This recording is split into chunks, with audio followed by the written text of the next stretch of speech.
الحمد لله رب العالمين والصلاة والسلام على سيد الأنبياء وإمام المرسلين وخاتم النبيين وعلى أهل بيته الطيبين الطاهرين وعلى أصحابه الغر الميامين وعلى من تبعهم بإحسان إلى يوم الدين. أما بعد، أعوذ بالله من الشيطان الرجيم. بسم الله الرحمن الرحيم. يا أيها الذين آمنوا كتب عليكم الصيام كما كتب على الذين من قبلكم لعلكم تتقون. عن سلمان الفارسی رضی اللہ تعالی عنہ قال خطبنا رسول اللہ صلی اللہ علیہ وسلم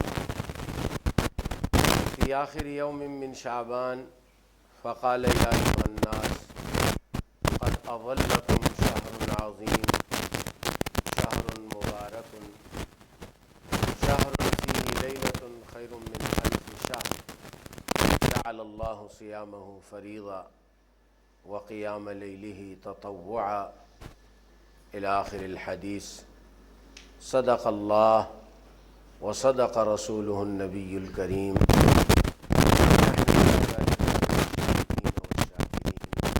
والحمد للہ رب العالمین.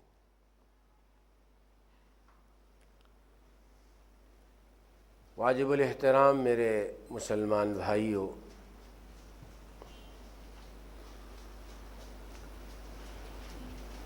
شکر ہے اللہ رب العالمین کا، جس اللہ رب العالمین نے ہمیں ایمان کی نعمت عطا فرمائی ہے اور ہمیں مسلمانوں میں شامل فرمایا ہے. اللہ تعالیٰ اہل ایمان کو اپنی رحمتوں سے نوازتے رہتے ہیں، ان اعمال کی برکت سے جو ایمان کے نتیجے میں مومن ادا فرماتے ہیں.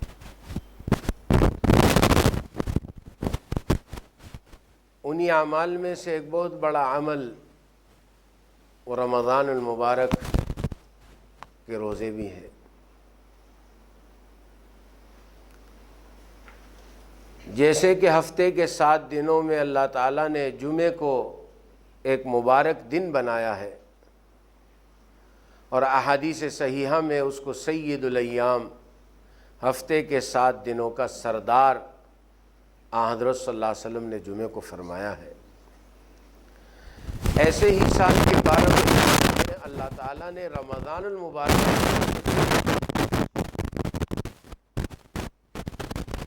اور یہ مہینہ بقیہ پورے سال پر بہت بڑی فضیلت رکھتا ہے. روزوں کی وجہ سے، استفطار کی وجہ سے، سحری کی وجہ سے، تراویح کی وجہ سے، قرآن کریم کی تلاوت کی وجہ سے، دعاؤں کے اہتمام کی وجہ سے، سحر و افطار کے انتظام کی وجہ سے بہت ساری نیکیاں اس موسم میں اہل ایمان کو اللہ تعالیٰ توفیق دیتا ہے. اور بالکل ایسا ہی ہے جیسے ہمارے یہاں فروری اور مارچ کے اندر موسم بہار ہوتا ہے اور باغات کے اندر بڑی خوبصورت قسم کے پھول اور بڑی ہریالی اور بڑا خوش منظر موسم ہوتا ہے، ایسے ہی رمضان المبارک یہ نیکیوں کا موسم بہار ہے. نماز ہے تو نمازوں کا اپنا اہتمام ہے، پھر اس میں فرائض ہے، بہت ساری. پھر دوسری طرف روزوں کی عبادت ہے، وہ الگ ایک منظر ہے. سحری افطار کا انتظام ہے، وہ ایک الگ منظر ہے. قرآن کریم کی تلاوت ہے، اس کا ایک الگ منظر ہے. ویسے بھی تلاوت ہو رہی ہے، تراویح میں بھی ہو رہی ہے. جو پورے سال اگر مسجد میں نظر نہیں آتے تو رمضان میں وہ فجر میں بھی مسجد میں نظر آتے. ایک کا موسم ہے، بیدار ہوتا ہے، کھنچتا جاتا ہے۔ ہمارے یہاں رمضان میں ایک دفعہ آخری عشرے میں ایک ساتھی آئے، اپنے بچے کو لائے جو ذہنی معذور تھا، بڑی مشکل تھا لیکن ذہنی معذور تھا۔ تو اس کو لا کے میرے سے ملایا معتکفین سے، اور مجھے کہنے لگا کہ میں ضد کر رہا تھا کہ میں نے مسجد جانا ہے، اعتکاف بیٹھنا ہے، میں لایا ہوں، ابھی میں اس کو کسی بہانے لے جاؤں۔ تو اس نے کہا کہ میں نے اعتکاف بیٹھنا ہے، تو میں نے آپ سے بات کی، انہوں نے کہا بیٹا گھر چلیں، کچھ آپ کے لیے بستر وغیرہ بھی تو نہیں۔ تو میں بڑا حیران ہو گیا، میں نے کہا دیکھو یہ بچہ جو ذہنی معذور ہے لیکن اس نیکیوں کے موسم بہار سے یہ بھی متاثر ہو گیا، اور اس کا دل ہے کہ لوگ اعتکاف میں مسجد میں بیٹھے، میں بھی جا کے مسجد میں بیٹھ جاؤں۔ یہ ایسا مبارک زمانہ ہے۔ ویسے تو احادیث صحیحہ میں آتا ہے ہر رات کے آخری حصے میں اللہ تعالیٰ کی رحمت کا نزول ہوتا ہے، لیکن رمضان میں اللہ اپنے رحمت کے دروازے دن رات کھول دیتا ہے۔ ویسے تو ہر رات کھولے رہتے ہیں لیکن آخری حصے میں تو اس کے لیے اٹھنا پڑتا ہے۔ فرمایا ادھر شام سے ہی، سحری سے ہی، افطار میں ہی، ہر وقت اللہ کی رحمت کے دروازے کھلے ہوئے۔ کیا فرمایا کہ جب رمضان آتا ہے تو اللہ تعالیٰ اپنے جنت کے دروازے کھول دیتا ہے، اللہ تعالیٰ رحمت کے دروازے کھول دیتا ہے، اور جہنم کے دروازے بند ہو جاتے ہیں۔ اور کمال نہیں ہے، دیکھے آدمی سحری، نبی علیہ الصلوۃ والسلام نے فرمایا سحری کھایا کرو، تسحروا فإن فی السحور برکۃ، سحری میں بڑی برکت ہے۔ کھانا کھا رہے، خواہش پوری ہو رہی ہے، لیکن چونکہ اس کھانے کی نسبت روزے کے ساتھ ہے کہ میں یہ کھا کر روزہ رکھوں گا، یہ عبادت کی نیت سے، تو حضرت نے فرمایا اس کھانے کو بھی مت چھوڑو، فإن فی السحور برکہ، سحری میں بڑی برکت ہے۔ کچھ نہ چاہے دل، فرمایا پانی پی لو، کھجور کا ایک دانہ کھا لو، 2 دانے کھا لو، لیکن سحری کو ترک مت کرو۔ اور افطار کے وقت کیا فرمایا؟ دعائیں قبول ہو رہی ہوتی، اللہ کی رحمت نازل ہو رہی ہوتی۔ فرمایا نا 3 لوگوں کی دعائیں اللہ تعالیٰ قبول کرتا ہے، وہ سیدھا آسمانوں پہ جاتی ہے، مظلوم کی، ماں باپ کی اولاد کے لیے، اور روزہ دار کی افطار کے وقت۔ یہ رمضان کی برکات ہے، ہر لمحہ بے انتہا مبارک ہے۔ اس لیے حضرت صلی اللہ علیہ وسلم رجب میں کیا فرماتے؟ اللہم بارک لنا فی رجب و شعبان وبلغنا رمضان، یا اللہ ہمارے لیے رجب شعبان میں برکت پیدا فرما، یا اللہ ہمیں رمضان تک پہنچا دیجیے۔ 2 مہینے پہلے سے نظام بناؤ، نظم بناؤ، ترتیب بناؤ، 60 دن پہلے سے۔ اور جہاں رمضان ختم ہوتا ہے تو اب 2 مہینے حج میں، تو وہاں سے حج شروع ہو جاتے ہیں، عید الفطر سے ایام حج شروع ہو جاتے ہیں، 2 مہینے پہلے سے انتظام کرو۔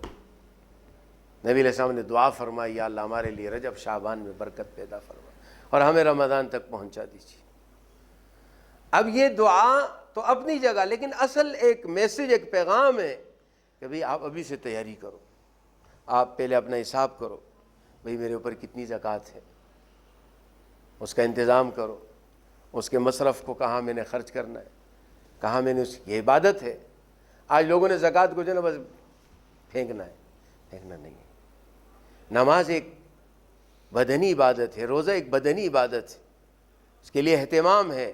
نماز کے لیے وضو کرو، پاک بدن رکھو، پاک کپڑے رکھو، قبلہ رخ، نماز کا وقت، پورا اہتمام۔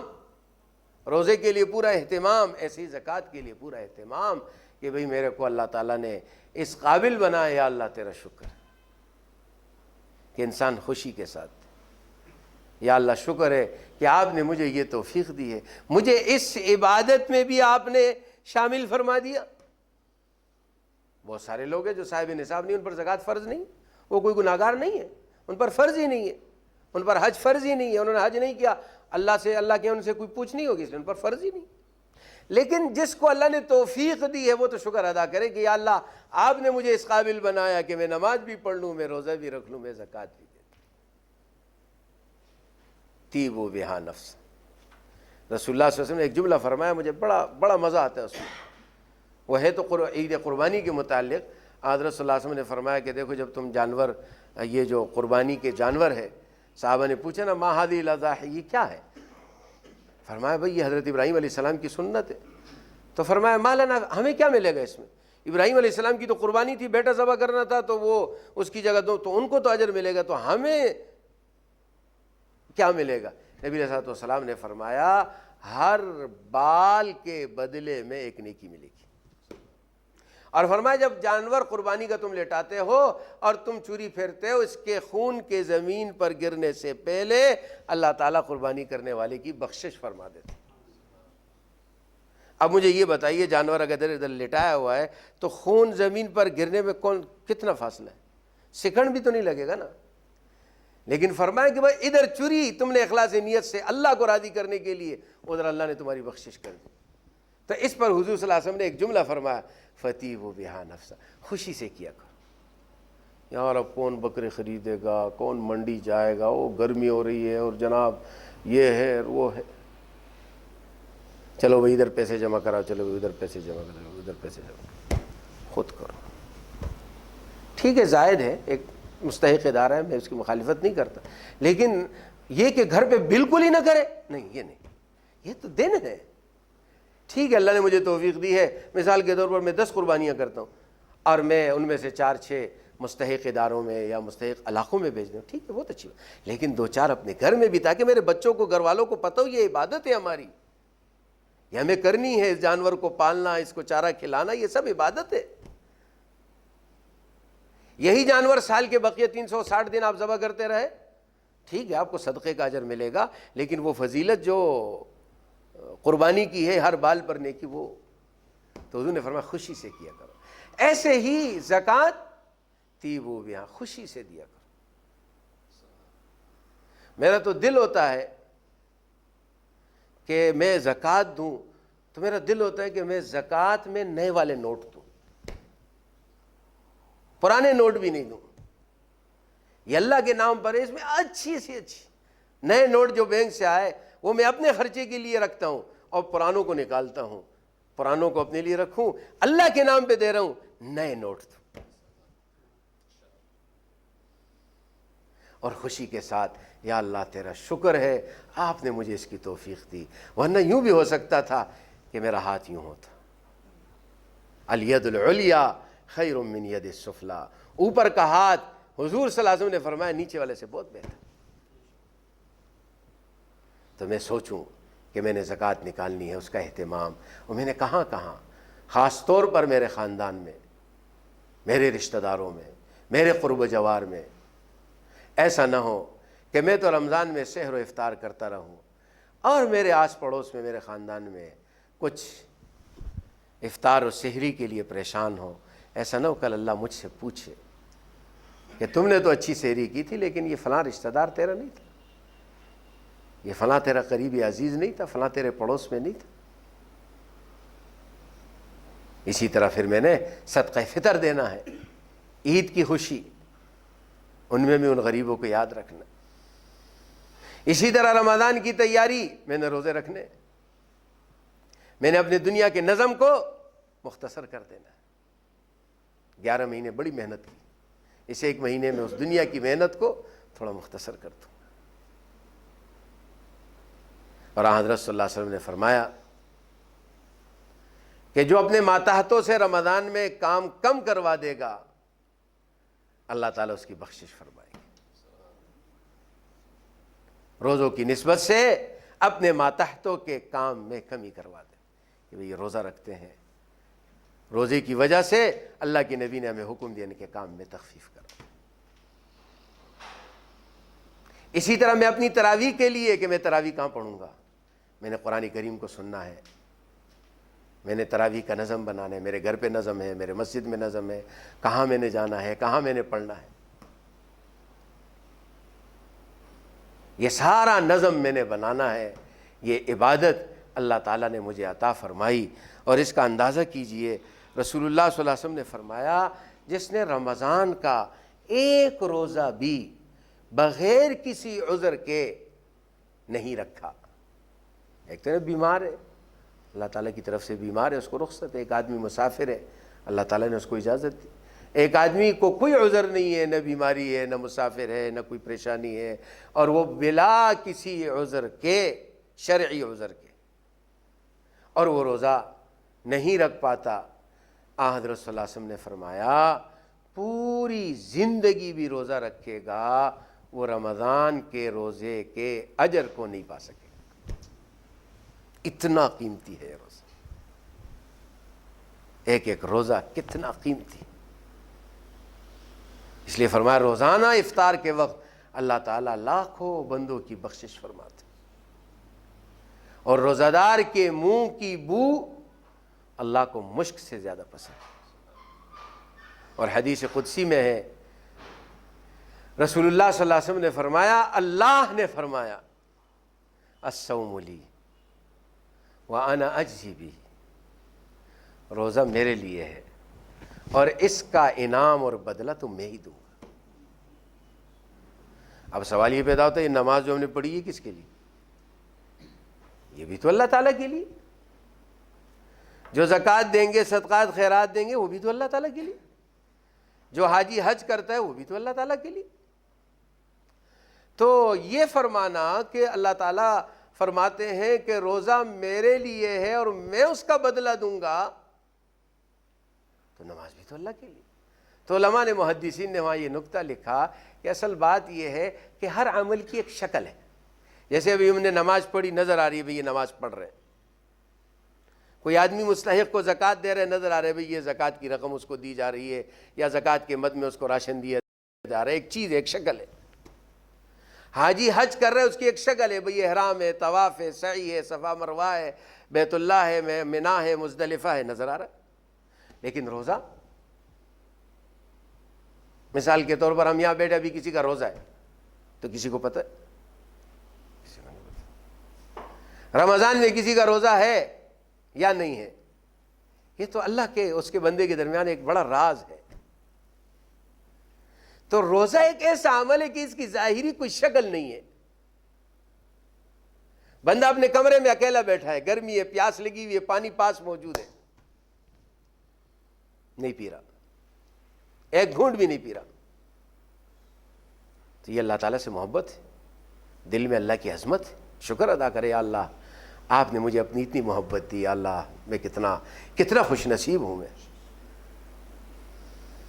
میرے زمین کا کتنا خوش نصیب انسان ہوں، یا اللہ آپ کے حکم پر پانی ہے لیکن آپ کا حکم نہیں، میں نہیں پی رہا ہوں۔ اس لیے فرمایا اللہ تعالیٰ نے کہ روزہ تو میرے لیے ہے اور اس کا بدلہ تو میں دوں گا، یعنی ہر عمل کو فرشتے لکھتے ہیں، اس کا اجر بھی لکھا جاتا ہے۔ لیکن فرمایا روزہ، اللہ تعالیٰ فرماتے یہ ڈائریکٹ ہمارے پاس آئے گا، یہ ایسا عمل ہے کہ ڈائریکٹ رب العالمین کی بارگاہ میں جائے گا۔ اور فرمایا للصائم فرحتان، روزہ دار کے لیے دو انعام ہیں، دو خوشیاں ہیں، فرحۃ عند فطرہ وفرحۃ عند لقاء ربہ۔ ایک خوشی تو ہوتی ہے جب یہ افطار کرتا ہے، جب اس کا روزہ مکمل ہوتا ہے اور شام کو افطار کرتا ہے، اس کو بڑی راحت ملتی ہے۔ 30 روزے مکمل کرتا ہے، عید الفطر مناتا ہے، اس کی خوشی ہوتی ہے۔ فرمایا ایک تو اس کی یہ خوشی ہے، یہ تحفہ ہے اللہ تعالیٰ عید کا دیتے ہیں، اور عید کے رات اعلان ہوتا ہے آج تحفے کی رات ہے، لیلۃ الجائز۔ اور پھر عید والے دن اللہ تعالیٰ فرشتوں کو گواہ بنا کے کہتے ہیں میرے عزت کی قسم، میرے جلال کی قسم، میرے بلندی شان کی قسم، میرے ان بندوں نے روزہ رکھا اور اب میرے سے دعا کرنے آئے ہیں، اے فرشتوں تم گواہ ہو جاؤ، میں نے ان سب کو بخش دیا، اور یہ مجھ سے جو مانگیں گے آخرت کے بارے میں وہ دے دوں گا، اور دنیا کے بارے میں جو مانگیں گے ان میں بھی ان کا فائدہ دیکھوں گا، جس میں فائدہ ہوگا دے دوں گا۔ فرمایا یہ تو دنیا کا ایک تحفہ ہے، روزہ دار کو ملے گا۔ وَفَرْحَةٌ عِنْدَ لِقَاءِ رَبِّهِ، اور پھر جب یہ اللہ کے بارگاہ میں جائیں گے یہ روزے رکھنے والے، پھر اللہ جو انعام دے گا اپنے شان کے مطابق۔ تو عزیز دوستو، یہ ایسا مبارک زمانہ ہے، جب زمانہ مبارک ہے تو ہمیں اس بات کی بھی فکر کرنی چاہیے کہ ہمارا وقت ضائع نہ، بڑا قیمتی وقت ہے، اس کی صبح، اس کی شام، اس کے دن، اس کی راتیں، اس کا ہر لمحہ۔ ویسے تو عموماً بھئی نمازوں کا وقت بڑا قیمتی ہے، تہجد کا وقت بڑا قیمتی ہے، لیکن رمضان میں ہر لمحہ قیمتی ہے۔ جب آپ روزے سے ہیں تو آپ بہت قیمتی ہے اس وقت۔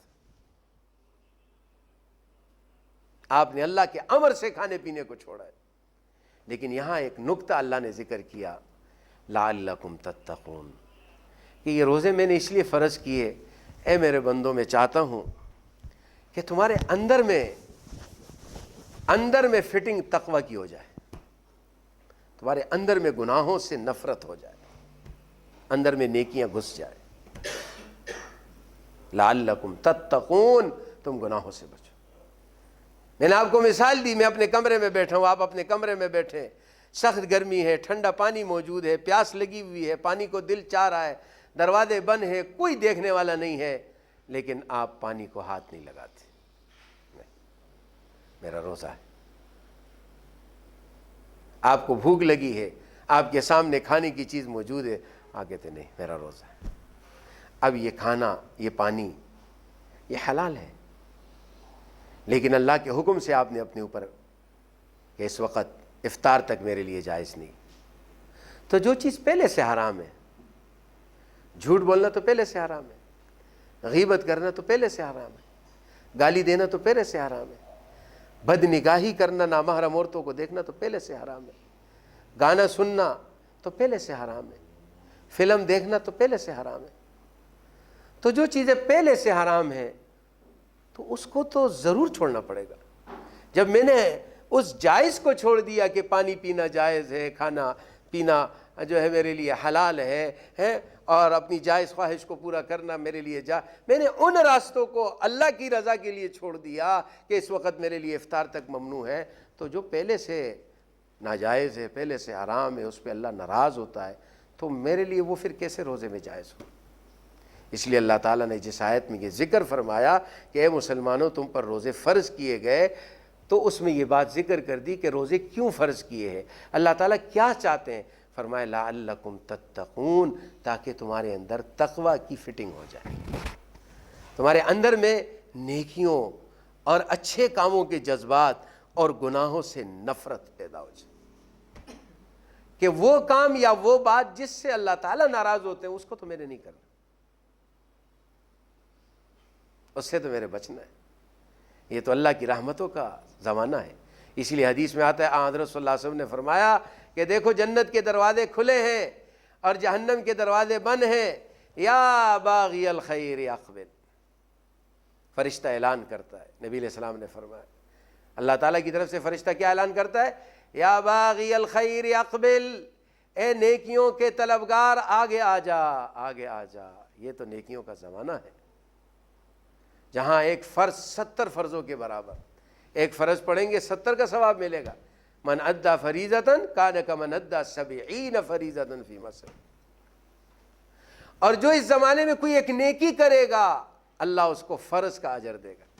من تقرب فیہ بخصلۃ من الخیر کان کمن ادا فریضہ، جس نے کوئی نیکی کی ایسا جیسے اس نے فرض عبادت کی، اور جس نے فرض عبادت کی ایسا جیسے اس نے 70 فرض ادا کی۔ اس لیے رمضان میں لوگ اس بات کا بڑا اہتمام کرتے ہیں کہ ہم اپنی زکوٰۃ کی ادائیگی کریں، اپنے نمازوں کا اہتمام کریں، اپنے روزوں کا پورا اہتمام کریں۔ یہ 3 فرائض اس مہینے میں جمع ہو جاتے ہیں، اور آن حضرت نے فرمایا ہر فرض 70 گنا بڑھ کر ملتا ہے۔ تو آپ کاروبار سے وابستہ ہے، اگر آپ کو کسی جگہ سے ایک چیز 70 روپے میں فروخت ہو رہی ہو اور آپ کہیں نہیں ہم 1 روپے میں فروخت کریں گے، تو ایسا کوئی ہوگا؟ اس سے بڑا بے وقوف انسان کوئی ہے؟ آپ کو اس پر 70 روپے مل رہے ہیں اور آپ کہہ رہے ہیں نہیں جی میں 1 روپیہ لوں گا، آپ کو 70 پاؤنڈ مل رہے ہیں اور آپ جو ہے $2 کے چکر میں. اس لیے حضرت صلی اللہ علیہ وسلم نے فرمایا یا باغی الخیر اقبل، اے نیکی کے طلبگار آگے آ جا، آگے آ جا. یہ نیکیوں کا زمانہ ہے، یہ نیکیوں کا زمانہ ہے، یہ ڈرامے دیکھنے کا زمانہ نہیں ہے، یہ واٹس ایپ سے کھیلنے کا زمانہ نہیں ہے، یہ موبائل میں وقت ضائع کرنے کا زمانہ نہیں ہے، یہ نیٹ کے اندر اپنی زندگی برباد کرنے کا زمانہ نہیں ہے، نیکیوں کا زمانہ ہے. یا باغی الخیر اقبل، آگے آ جا. وَيَا بَاغِيَ الشَّرِّ اقصر، اے گناہ کے طلبگار پیچھے ہٹ جا، یہ گناہوں کا زمانہ نہیں. یہ ایسا ہی ہے کہ ایک شخص یہاں آ کے فلم دیکھے تو ہر آنے والوں کو کہے گا یا گانا سنے، اللہ کے بندے یہاں گانا سن رہے تو شرم آنی نہیں چاہیے تیرے کو. تو اب گانا اوپر سنے، باہر سڑک پہ سنے، ادھر سنے، گناہ. لیکن اس جگہ کا ایک تقدس ہے کہ یہ نماز کی جگہ ہے. تو ارے کچھ سے کہے گا بھائی مہربانی کرو باہر چلے جاؤ، ادھر تو نہ کرو بھائی. تو جیسے یہ جگہ مبارک ہے ایسے ہی رمضان کا مہینہ مبارک ہے. اس زمانے کے اندر اپنے آپ کو اللہ کے رحمت سے محروم کرنا بہت بڑی محرومی کی بات ہے. نبی علیہ السلام نے فرمایا کہ اس رمضان میں محروم نہیں رہتا مگر وہی رہتا ہے جو حقیقت پہ محروم. تو اس لیے عزیز دوستو، سب سے پہلے تو ہم اس بات کا عزم کریں، نیت کریں کہ اپنی زبان کو، اپنی آنکھوں کو، اپنے کانوں کو، اپنے دل کے وسواس اور خیالات کو پاکیزہ کرتے. بد نگاہی سے بچو، بد زبانی سے بچو اور بد گمانی سے بچو. ان 3 بڑے گناہوں سے بچو تو بہت سارے گناہوں سے بچ جاؤ. سب سے پہلے بد نگاہی سے بچو. حضرت صلی اللہ علیہ وسلم نے فرمایا کہ جس کی نظر کسی نامحرم عورت پر پڑے اور وہ اللہ کی رضا کے لیے اپنی نگاہوں کو جھکا دے گا، اللہ اسے ایمان کی مٹھاس عطا فرمائے گا. اللہ تعالیٰ اس کو یہ تحفہ دیں گے، اسے ایمان کی مٹھاس کا پتہ چلے. اور جیسے راہ چلتے ہوئے عورت کو دیکھنا حرام ہے، ایسے ہی موبائل میں جو عورتیں آتی ہیں ان کو دیکھنا اس سے بھی زیادہ حرام ہے، اس سے بھی زیادہ حرام ہے. اس لیے کہ راستے والے کو دیکھیں گے تو خطرہ ہے جوتا نہ آ جائے، تھپڑ نہ آ جائے، لیکن یہاں تو کوئی خطرہ نہیں ہوتا.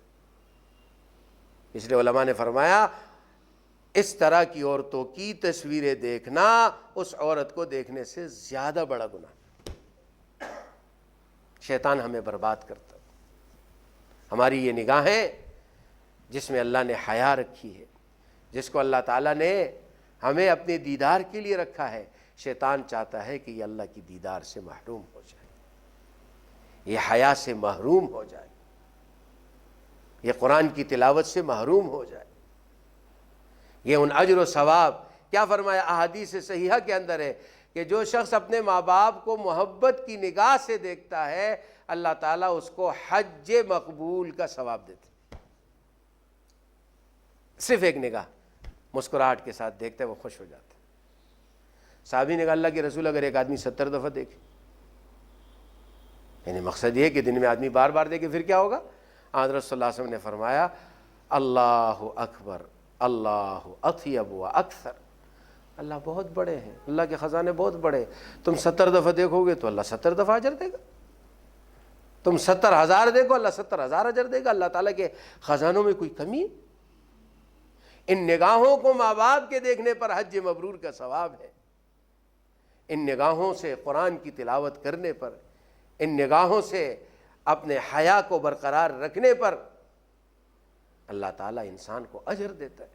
نبی علیہ السلام کی دعا ہے اللہم ارزقنی عینین حطالتین تسقیان القلب، یا اللہ مجھے ایسے آنکھیں دے جس سے آنسو بہتے ہو، جس سے میرا دل سیراب ہو جاتا ہے آپ کی عظمت اور محبت. فرمایا جس نگاہ سے اللہ کے خوف سے آنسو گرتا ہے اللہ تعالیٰ اس پر جہنم کے آگ نہیں اس کے دھوئے کو بھی حرام کر دیتا. لیکن یہ آنسو اس آنکھ سے بہے گا جس آنکھ میں حیا ہوگی، جس آنکھ میں ایمان کے اثرات و برکات ہوں گے. اور جو آنکھیں بے حیا ہو جائے گی اور بے حیائی اور گند کو پسند کرے گی، وہ کبھی بھی وہ کہتے ہیں ہمیں نہیں رونا آتا، وہ دل سخت ہو جاتے ہیں، وہ نہیں رو سکتے. اور جس کی نگاہوں میں پاکیزگی ہوگی اس کے نگاہوں میں نمی ہوگی. وہ تھوڑا سا اللہ کو یاد کرے گا، اس کے نگاہوں میں آنسو آ جائیں گے، اس کا دل ایمان سے بھر جائے گا. تو اس لیے اگر ہم ان 3 بڑے گناہوں سے بچنے کا عزم کر لیں، اور اس کا طریقہ یہ ہے کہ ہم اپنے ساتھیوں کو بھی کہیں، گھر والوں کو بھی کہیں. خود بچنا ہے نا، میں آپ کو کہہ رہا ہوں تو میں خود بھی تو بچوں گا، اللہ تعالیٰ مجھے بھی توفیق دے گا. تو دوسرے کو کہنا در حقیقت اپنے آپ کو کہنا ہے. تو 3 بڑے گناہوں سے بچنا ہے. کون سے؟ فرمائیے. یاد رکھنا بھی آسان ہے. ہاتھ لگائیں در بد، ہاتھ رکھیں یہاں پر. بد نگاہی، یہ کیا ہے؟ بد زبانی. اور یہ دل پہ آ گئے بد گمانی. بد نگاہی سے بچو، بد زبانی سے بچو، بد گمانی سے بچو. لوگوں کے بارے میں دلوں میں بلا وجہ بدگمانیاں، برے خیالات. اس لیے کہ جب یہاں بدگمانی آئے گی تو پھر زبان پہ بھی کچھ آئے گا، دماغ میں بھی کچھ آئے گا، پھر اس کے لیے انسان کے ہاتھ بھی چلیں گے، پیر بھی چلیں گے. اس لیے اگر ہم ان 3 گناہوں سے بچنے کا عزم کر لیں تو اس کی برکت سے ہم بہت سارے گناہوں سے بچ جائیں گے. اور یہی روزے کا مقصد ہے. اللہ تعالیٰ نے فرمایا لعلکم تتقون، تاکہ تم تقوی والے ہو جاؤ. اور پھر رمضان کے ساتھ ایک خاص مناسبت قرآن کی، شہر رمضان الذی انزل فیہ القرآن.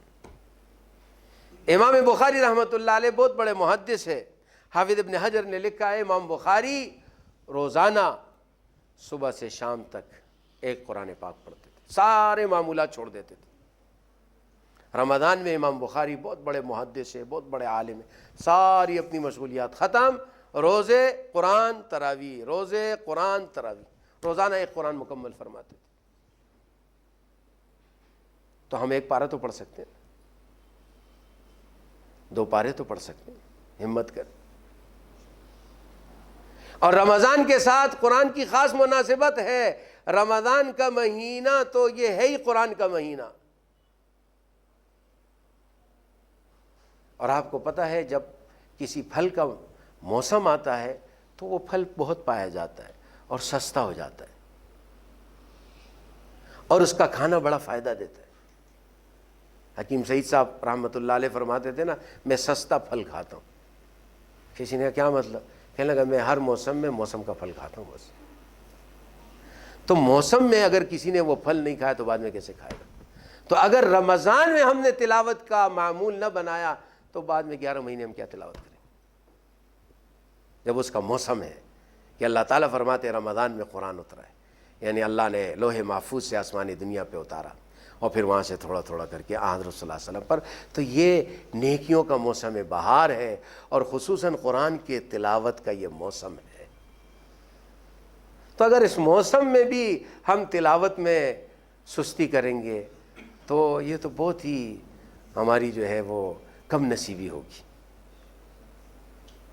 اس لیے کسی بھی عمل میں پختگی کے لیے اس کی دعوت، جیسے میں نے آپ سے کہا نا بھائی ان گناہوں سے بچنا ہے تو اس کی دعوت دیتے رہو ساتھیوں کو. دیکھو بھائی رمضان ہے، بد نگاہی سے بچو، بد زبانی سے بچو، بد گمانی سے بچو. اللہ مجھے بھی بچا لے. ہم لوگوں کو دعوت، تو ہمیں اللہ تعالیٰ توفیق دے گا. اللہ سے مانگتے رہیں گے. دیکھو ہم کچھ نہیں کر سکتے، یہ اللہ سے مانگیں گے کہ یا اللہ مجھے بچا لے، میں بچنا چاہتا ہوں. یا اللہ مجھے توفیق دے دے تلاوت کی، میں کرنا چاہتا ہوں. یا اللہ مجھے توفیق دے دے رات میں اٹھنے کی، میں اٹھنا چاہتا ہوں. اللہ سے مانگیں گے. ہمارے لیے یہ کام بڑے مشکل ہے، لیکن جب میرا اللہ آسان کر دے گا بہت آسان ہو جائیں گے. اللہ تعالیٰ سے ہم دعا کریں گے اور ہماری اپنی نیت ہوگی. تو ان گناہوں سے بچنا ہے، روزوں کا پورا پورا اہتمام کرنا ہے، اور جو مالی ہماری ذمہ داریاں ہیں ان کی ادائیگی کے لیے پورا اہتمام کرنا ہے. اور قرآن کریم کو رمضان میں تو بس آتے جاتے جہاں موقع ملے بس قرآن کی تلاوت کریں، جہاں موقع ملے قرآن پاک کی تلاوت کریں. کہ یہ تو اس کا موسم ہے، اگر موسم میں بھی میں نے پھل نہیں کھایا، اس موسم میں بھی میں نے قرآن کو نہ پڑھا نہ سنا، تو پھر تو میں بڑا ہی بد نصیب ہو جاؤں گا۔ ساری دنیا قرآن پڑھ رہی ہے، کیا بچے، کیا بوڑھے، کیا جوان، کیا مرد، کیا عورتیں، کیا امیر، کیا غریب، کیا عرب، کیا عجم، کیا مسجدوں میں، کیا گھروں میں، اور جگہ۔ اور میں ان دنوں میں بھی جناب اخبارات کے چکر میں، اور اخبارات رسائل سب کو چھٹی دے دو، 1 مہینے میں جان چھوڑو ہماری۔ ہمیں ساری دنیا کی خبریں، اپنی خبر لینی چاہیے، ہماری خبر قرآن کریم۔ انزلنا الیکم کتابا فیہ ذکرکم، اللہ تعالیٰ فرماتے ہیں اس میں تمہارا ذکر ہے، اس میں تمہاری خبریں ہیں، حالات ہیں۔ اس لیے رمضان المبارک میں یہ جو ہماری مشغولیات ہوتی ہے اس کو بالکل ختم کرتے، اپنا کام اور اپنی نمازیں اور اپنے تلاوت کا اہتمام۔ یہ 1 مہینہ مجھے پورے سال کے لیے پیٹرول دیتا ہے، ایمانی پیٹرول مجھے ملتا ہے، ایمانی طاقت مجھے ملتی ہے میرے اندر کے اندر۔ لعلکم تتقون، تقوی کی فٹنگ اندر اللہ تعالیٰ فرماتے ہیں۔ تو خوش نصیب ہوتے ہیں وہ جو رمضان المبارک، اس لیے آن حضرت صلی اللہ علیہ وسلم کتنے ناراض ہے اس شخص پر جو حدیث میں آتے ہیں۔ آن حضرت صلی اللہ علیہ وسلم نے فرمایا آمین آمین آمین۔ صحابہ نے فرمایا جب آپ نے 3 دفعہ آمین فرمایا تو فرمایا کہ میرے پاس جبریل علیہ السلام آئے تھے، اور انہوں نے کہا تھا کہ ہلاک ہو جائے، برباد ہو جائے وہ شخص جو رمضان کا مہینہ پائے اور اس کی بخشش نہ ہو۔ آن حضرت صلی اللہ علیہ وسلم فرماتے میں نے کہا آمین۔ یعنی جہاں بخشش اتنی آسان ہو گئی ہے کہ حضرت صلی اللہ علیہ وسلم نے فرمایا جو کسی روزہ دار کو افطار کرا دے، اللہ تعالیٰ اس کے گناہوں کو معاف کر دے گا، اس کی بخشش کر دے گا، اس روزہ دار کے روزے کا اجر بھی ملے گا۔ 3 انعام۔ جس نے کسی روزہ دار کو افطار کرایا، اللہ تعالیٰ اس کے گناہ معاف کریں گے، اللہ تعالیٰ اس کی بخشش فرمائیں گے، اور اللہ تعالیٰ اس روزہ دار کے روزے کا اجر اس کو بھی عطا فرمائیں گے۔ اس کو اپنی جگہ ملے گا، یہ نہیں کہ اس کی کمی ہوگی، اس کو بھی عطا فرمائیں گے، اس نے اس کو افطار کرایا۔ اب جب یہ 3 باتیں حضور نے بتلائی تو صحابہ سمجھے کہ بھئی یہ تو کوئی بڑا ہی VIP قسم کا افطار ہوگا، یہ تو پھر فؤاد بھائی کرا سکتے ہیں یا محمود صاحب کرا سکتے ہیں، بقیہ تو عام لوگ تو یہ تو کوئی VIP قسم کا ہوگا کہ بھئی لے جاؤ ادھر، پتہ نہیں بڑے بڑے ہوٹل ہیں یہاں پر، وہاں افطار کراؤ، پیکیج والا 2500 والا 1800 والا۔ تو صحابہ نے کہا اللہ کے رسول ہم میں سے ہر ایک کے تو بس میں نہیں ہے کہ ہم 1800 کا افطار کرائیں۔ تو حضور صلی اللہ علیہ وسلم نے کیا فرمایا؟ یعطی اللہ ھذا الثواب علی تمرۃ او مسقۃ لبن او شربۃ من ماء۔ ارے یہ اجر تو اللہ کھجور کے 1 دانے پہ بھی دیتا ہے، یہ اجر تو اللہ تعالیٰ 1 گلاس لسی پر بھی دیتا ہے۔ اب ایک شخص کہ میرے پاس کھجور بھی نہیں، لسی بھی نہیں، حضور نے فرمایا 1 گلاس پانی پلانے پر بھی دیتا ہے۔ جاؤ، پانی تو سب کے پاس ہے۔ بتائیے اتنی سستی مغفرت ملے گی؟ کھجور کا 1 دانہ یا 1 گلاس لسی، اس زمانے میں لسی تھی، آج آپ شربت کہہ دیں، کوئی بھی مشروب ٹھنڈا پلا دیا، پانی پلا دیا۔ تو ایسے زمانے میں اگر ہم نیکیوں کے حریص نہ بنے، نیکیوں کو تلاش نہ کرے، تو یہ ہمارے لیے بہت ہی افسوس کی بات ہے۔ تلاش کرے کہ کہاں ایسا مجھے کوئی غریب فیملی مل جائے، میں ان کو کچھ راشن دے دوں، میں ان کو کچھ پہنچا دوں، مجھے کوئی ایسے ساتھی مل جائے، کوئی ایسے لوگ مل جائے، نیکیاں لوگ کما رہے ہیں، بڑے بڑے کام کر رہے ہیں لوگ، میں اپنے حیثیت کے مطابق کچھ چھوٹا تو کر لوں، میں کچھ نہیں کسی ایک فیملی کو 1 کلو کھجور ہی لے کے دے دوں، میں ان کے لیے 1 روح افزے کی بوتل ہی دے دوں کہ جی یہ شربت بنا کے پی لیجیے آپ، کوئی بھی میں کر لوں۔ لیکن یہ نیکیوں کا زمانہ ہے، ہمیں نیکیوں میں آگے بڑھنا چاہیے۔ ففروا الی اللہ، اللہ کی طرف دوڑو۔ اللہ اپنے رحمت کے دروازے رمضان میں، دن میں، رات میں، صبح شام، ہر وقت رب کا بارگاہ کھلا ہوا ہے، آؤ لے جاؤ، آؤ لے جاؤ، آؤ۔ اللہ نے اپنے خزانے کھولے ہوئے، رحمت کے دروازے کھلے ہوئے، جنت کے دروازے کھلے ہوئے، جہنم کے دروازے بند ہیں۔ نیکیوں کا زمانہ ہے، اس لیے خوب اس میں حصہ لینے کی کوشش کریں۔ قرآن کریم کی تلاوت کا خوب اہتمام کریں، نمازوں کا پورا اہتمام، روزوں کا پورا اہتمام، زکوٰۃ صدقات جو اللہ توفیق دے اس کا پورا اہتمام، اور اس کے ساتھ ساتھ اپنے آپ کو گناہوں سے بچانا۔ گناہوں سے بچو، بد نگاہی سے بچو، بد زبانی سے بچو، بدگمانی سے بچو۔ یہ 3 بڑے گناہ ہیں، اللہ اس کی برکت سے ہمیں تمام گناہوں سے بچا لے، اور اللہ تعالیٰ رمضان کا یہ مبارک مہینہ ہمارے لیے ہماری بخشش کا، ہدایت کا، اور اللہ تعالیٰ کی قرب اور دوستی کا سبب بناتے ہیں۔ یہ اللہ کی دوستی کا زمانہ ہے، اللہ تعالیٰ چاہتے ہیں کہ میرے دوست اور بڑھ جائے، آئے میرے سے لوگ دوستی کریں۔ یہ اللہ تعالیٰ سے دوستی کا زمانہ ہے، تو اللہ تعالیٰ ہمیں اپنا قرب اور اپنی محبت اور اپنی دوستی عطا فرمائے۔ الحمدللہ رب العالمین والصلاة والسلام علی سید الانبیاء والمرسلین۔ اللہم ربنا آتنا فی الدنیا حسنہ وفی الآخرۃ حسنہ وقنا عذاب النار۔ ربنا لا تزغ قلوبنا بعد إذ هديتنا وهب لنا من لدنك رحمة إنك أنت الوهاب۔ اللهم اجعل مجتمعنا هذا مجتمعا مرحوما ولا تجعل فينا ولا منا ولا معنا شقيا ولا محروما۔ یا اللہ ہماری اس مجلس کو مجلس مرحومہ بنا۔ یا اللہ جتنے ہمارے ساتھی یہاں تشریف فرما ہے، جتنے بھی ہمارے ساتھ شامل ہیں، یا اللہ سب کے شمولیت کو قبول فرما، ہمارے کہنے کو سننے کو یا اللہ اپنے بارگاہ میں قبول فرما۔ یا اللہ رمضان کی برکات یا اللہ ہمیں نصیب فرما۔ یا اللہ اعمال صالحہ کی توفیق عطا فرما۔ یا اللہ سیئات و معاصی سے حفاظت فرما۔ یا اللہ اپنے فضل کا رحم کا معاملہ فرما۔ الہ العالمین ہماری اس مجلس کو خیر کا ذریعہ بنا۔ ہمارے محترم حافظ عتیق الرحمن صاحب کی اللہ تعالیٰ بخشش فرمائے، اور اللہ تعالیٰ ہماری اس مجلس کو، ان کے بہت سارے صدقات جاریات ہیں، ان کے نیک کام ہیں، اللہ تعالیٰ اس کو بھی اس میں شامل فرما دے، جو ان کے لیے صدقات جاریات ہو، جو انہوں نے اچھے کاموں کی بنیادیں رکھی، اللہ تعالیٰ ان کو اعلیٰ علیین میں مقام عطا فرمائے۔ دیگر ہمارے حضرات، دوست، ساتھی جو اس دنیا سے چلے گئے، یا اللہ سب کی بخشش فرما دیجیے۔ یا اللہ ہم جو زندہ ہیں، ہمیں ایمان کی سلامتی اور عافیت والی زندگی عطا فرمائے، ہر قسم کی بیماری سے، تکلیف سے، شرور سے، فتن سے حفاظت فرمائے۔ اللہم اشفنا واشف مرضانا ومرضى المسلمین۔ یا اللہ جو لوگ بیمار ہیں، تکالیف میں ہیں، یا اللہ ان کی تکلیفیں دور فرما، یا اللہ ان کی بیماریاں ختم فرما، یا اللہ اپنے فضل اور رحم کا معاملہ فرما۔ اللہم ارحم امت محمد صلی اللہ علیہ وسلم۔ اللہم ارحم امت محمد صلی اللہ علیہ وسلم۔ اللہم ارحم امت محمد صلی اللہ علیہ وسلم۔ یا اللہ یہ رمضان کی آمد امت مسلمہ کے لیے خیر سگالی اور فتح و کامرانی اور کامیابی، راحت اور خوشیوں کا ذریعہ ثابت فرما۔